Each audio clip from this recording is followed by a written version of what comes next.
To be honest, he's bowled a lot of overs. There's no doubt about it. But again, every test match we play, we keep that in mind. The workloads of all the bowlers, in fact. But again, like if somebody is in such a great form, you want to try and maximize that form how much ever you can, and that is what we've been trying to do with Bumrah. But there comes a time where you need to, step back a little bit and give him that little bit of extra breather as well. So we've been very careful. I've been very careful. I talk to him about how he feels and stuff like that. Those things should be managed carefully, and I'm trying to do that on the field. Rohit, Jaiswal's dismissal, Sneeko suggests there wasn't an edge. The video suggests there was an edge. Jaiswal went and spoke to the umpires for a couple of seconds before he went off. What's your reaction as captain to what was obviously a crucial dismissal for India? Yeah, look. Really, I don't know what to make of that because the technology didn't show anything. But with the naked eye, it seemed that he did touch something. So I don't know how the umpires want to use the technology. But in all fairness, I think he did touch the ball. But again, look, it's about the technology, which we all know is not 100%. But again, like I said, we don't want to really look too much into that. More often than not, we are the ones falling on the wrong side of it. It has been happening since India. But yeah, that's where I feel we've been a little unfortunate.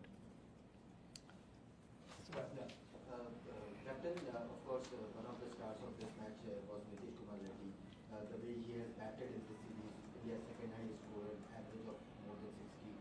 How do you talked about fast tracking him in India, but now when he's playing like this, showing this kind of maturity in Australia, how do you see his growth and the kind of potential he has with both bat and ball? No, look, when we saw him for the first time, we saw there's a lot of potential, which is why he came here in the first place. And he's come and shown here what he's capable of. With the bat, he was brilliant.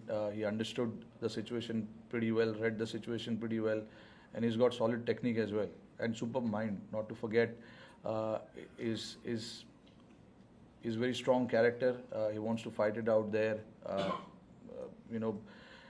Right now it's very hard to say the growth part because it's only been 4 test matches for him, and I hope that he plays for long enough for India in all forms and keeps doing what he does. From here he obviously he's only going to go up because he's got all the tools to be very, very successful at this level. Thank you.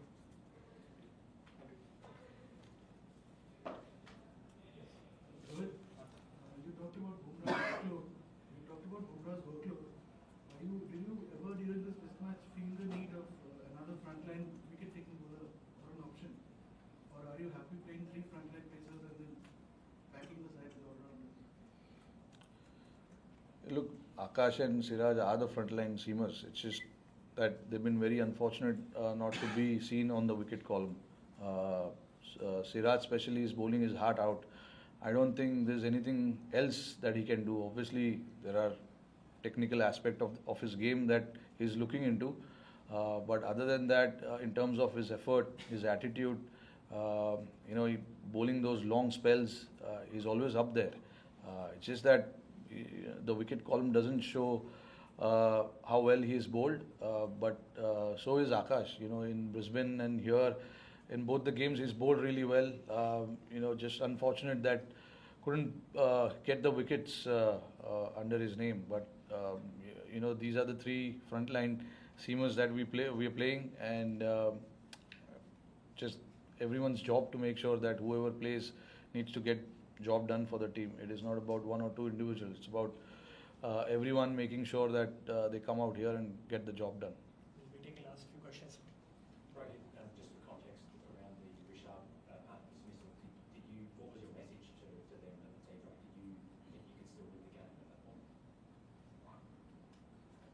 During tea, what was the situation? You needed run 6 and over, yeah,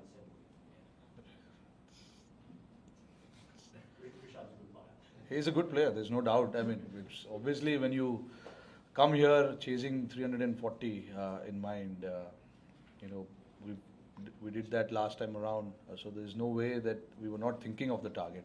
But to get that target, you need to lay the foundation. You need to lay that foundation for the other batters to come and play the way they want to play. We've got guys in our team who can take the game till the end, like we did in few occasions in the past.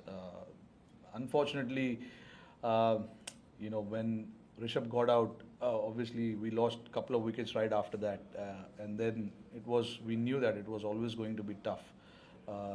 Just to be realistic, sometimes I know you want to do the target, you want to chase the target, you want to be positive and stuff like that, but you got to be realistic as well sometimes. And getting 6 and over on that pitch, it seems a little tough. Wicket was slowing down a fair bit, day 5 pitch. And then, look, when we had 7 wickets in hand, we were all positive. We were not thinking too far ahead also, and not going in our shell as well. We wanted to be positive and see where the game goes. The message was to all the batters was to just play the situation and play the game and see where it ends up.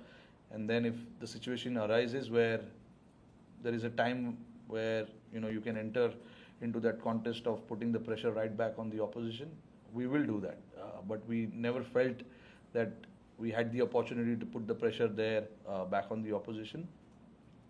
They bowled a very good spell up front, and then obviously losing wickets at regular intervals also held us back a little bit.